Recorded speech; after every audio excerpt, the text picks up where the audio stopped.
Bonjour, bienvenue sur ma chaîne YouTube. Vous avez obtenu un visa à l'ambassade de France, au consulat de France en Afrique ou ailleurs, en Asie, partout, en Amérique. Ce visa est de plusieurs années. Vous vous posez la question, vous dites, mais c'est ça un visa long séjour? Parce que j'ai souvent entendu déjà des gens ici en France me dire que voilà, je dispose d'un visa de long séjour, de longue durée, parce que l'ambassade m'a accordé un visa pour plusieurs années. Est-ce que ça c'est un visa de long séjour? Nous allons discuter sur cette thématique, de cette question, par rapport, tout au long de cette émission.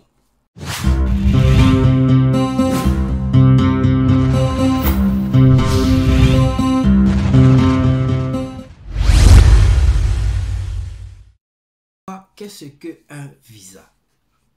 Un visa, c'est juste une autorisation délivrée par une autorité consulaire, donc une ambassade, d'un État tiers, donc qui représente un État tiers, en fait, pour pouvoir séjourner dans son pays. C'est juste une autorisation.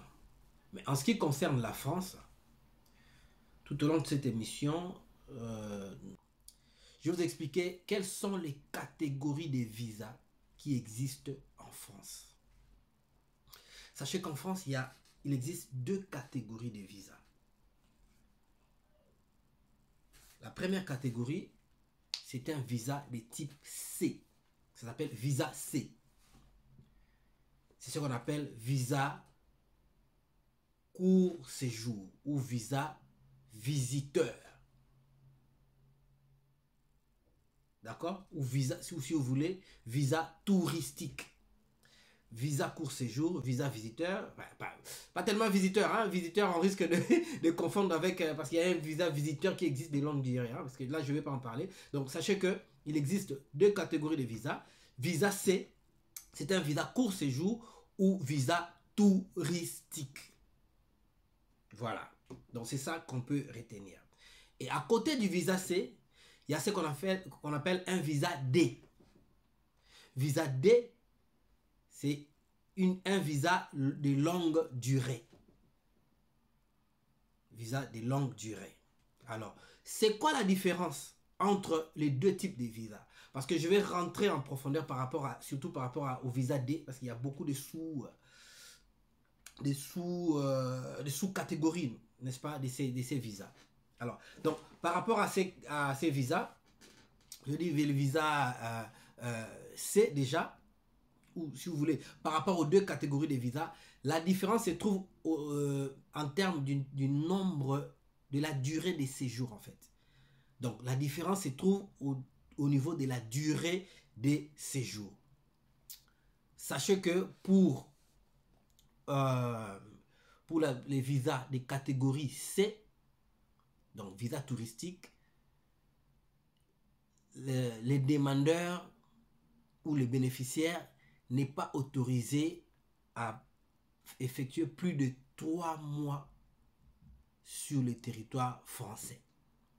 Donc vous allez avoir ces visas, mais vous n'avez pas le droit de faire plus de 3 mois sur le territoire, de dépasser 3 mois sur le territoire français. Donc 3 mois, ça veut dire 90 jours.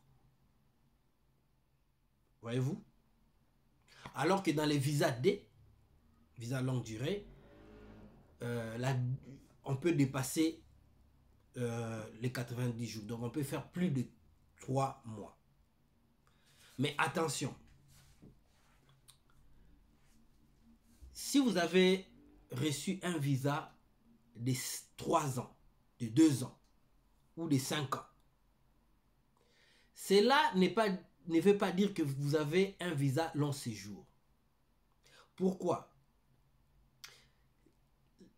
Si vous vérifiez dans votre visa, vous verrez qu'il y a une durée que vous ne pouvez pas dépasser.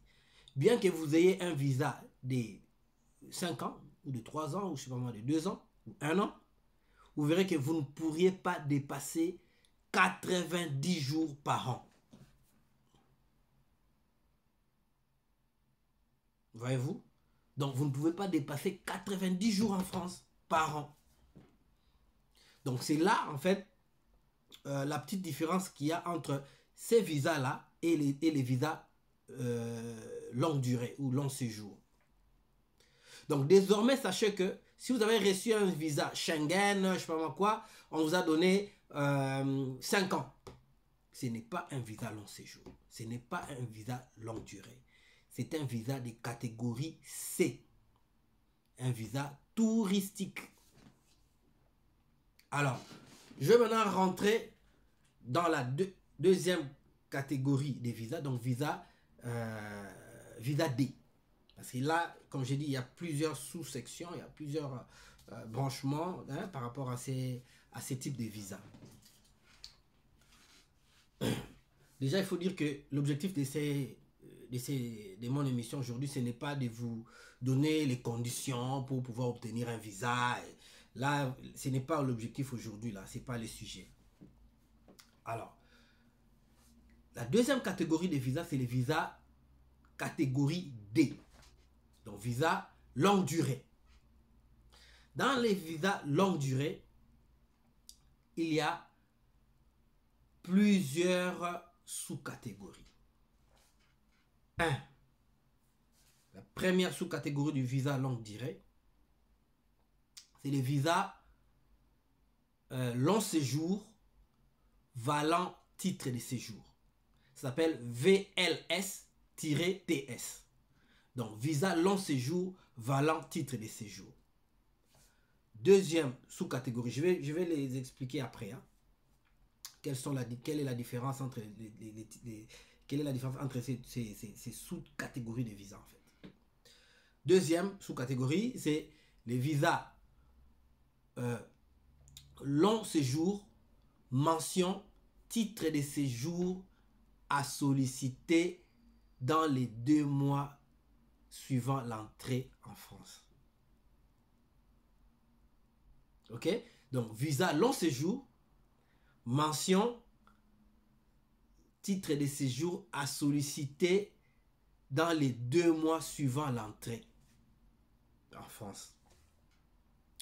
Troisième catégorie, donc troisième sous-catégorie, c'est les visas long séjour enfants scolarisés. D'accord?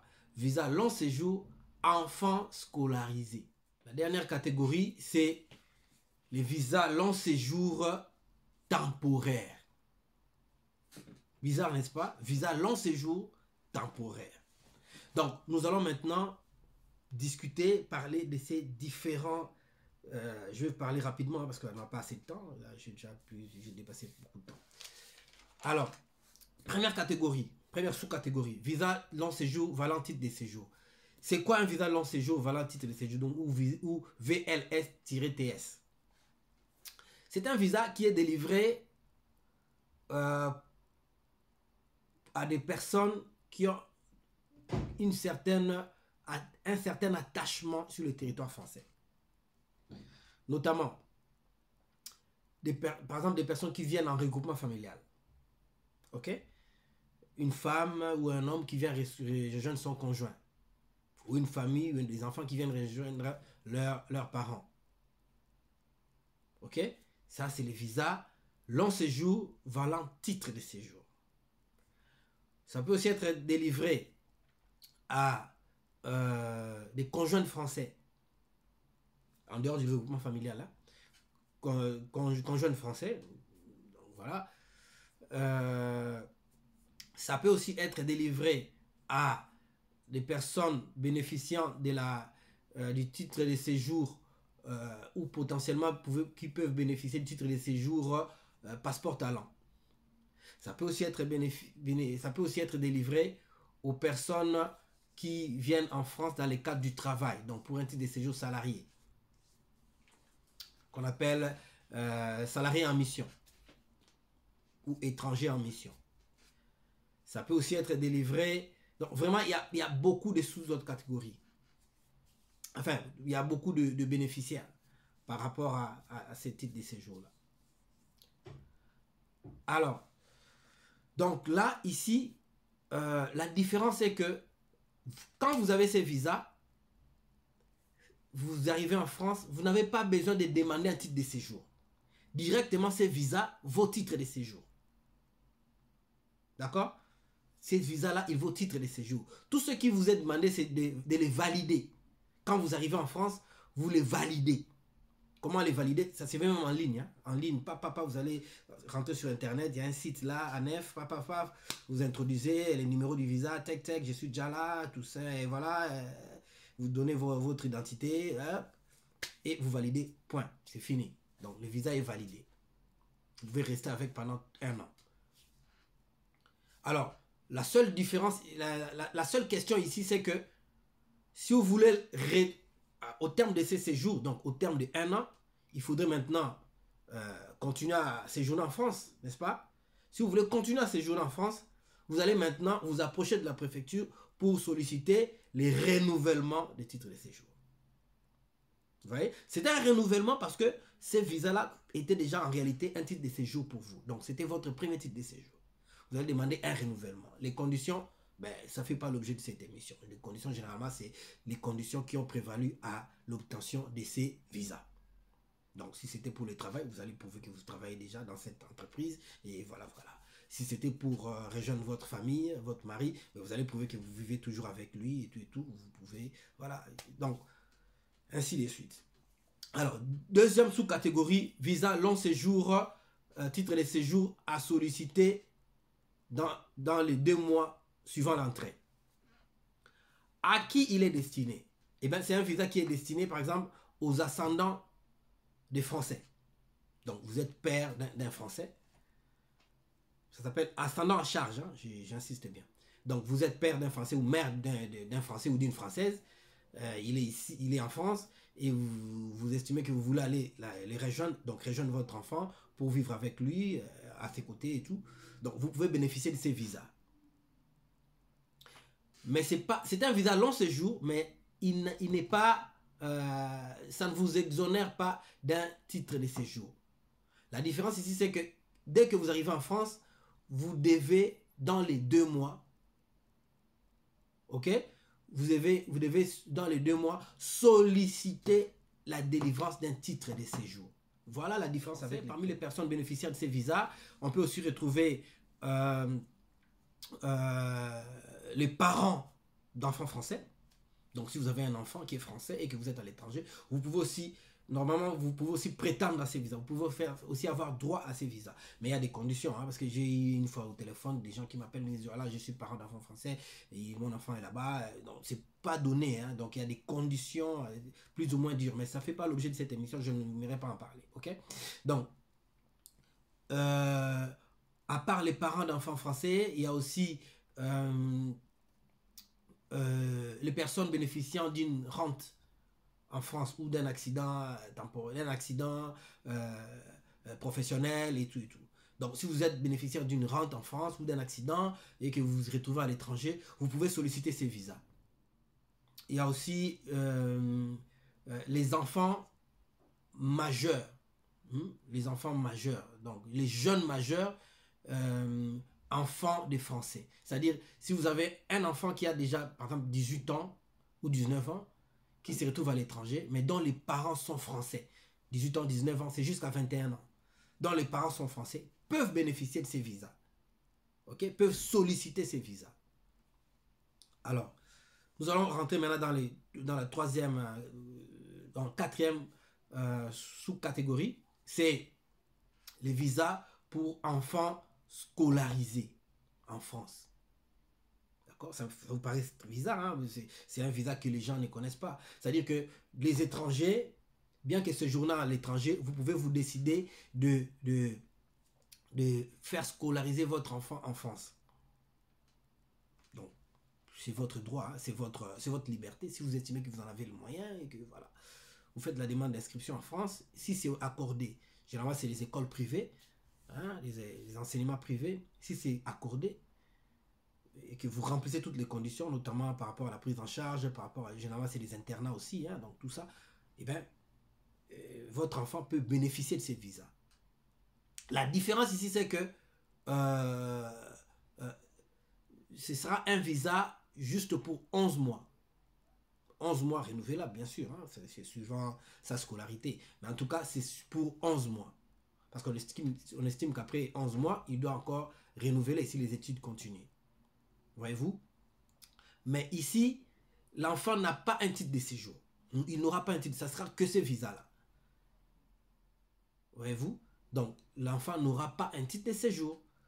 Il pourra renouveler ses visas à chaque fois, soit à l'ambassade, soit ici sur place en préfecture. Ils peuvent renouveler dès lors qu'on prouve que la scolarité continue et que les parents continuent à le prendre en charge. Parce que pourquoi on ne peut pas délivrer à cet enfant, à l'enfant considéré, pourquoi on ne peut pas lui délivrer un titre de séjour? Parce qu'en France, les mineurs n'ont pas besoin d'un titre de séjour. Ok? Alors, dernière catégorie, c'est les visas long séjour temporaires. Ce type de visa est accordé pour des motifs spécifiques, en fait.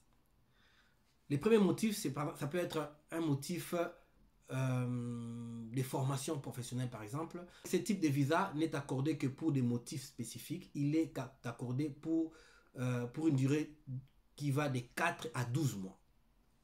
Alors, qui peut en bénéficier?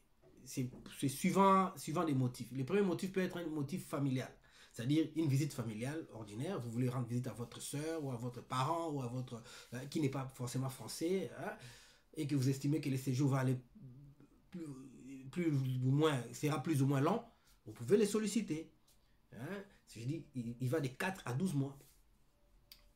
Ou pour des raisons, par exemple, professionnelles, vous voulez effectuer un stage ou une formation, vous savez, les formations professionnelles, des 4 mois, des 5 mois, des 6 mois, et bien vous pouvez solliciter ce type de visa.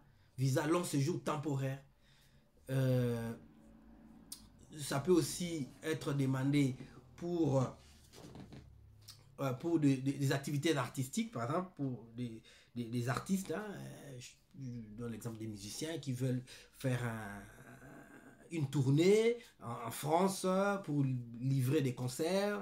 Voilà. Donc, c'est des artistes. Ils peuvent aussi solliciter ces visas. Visa long séjour temporaire. Vous voyez?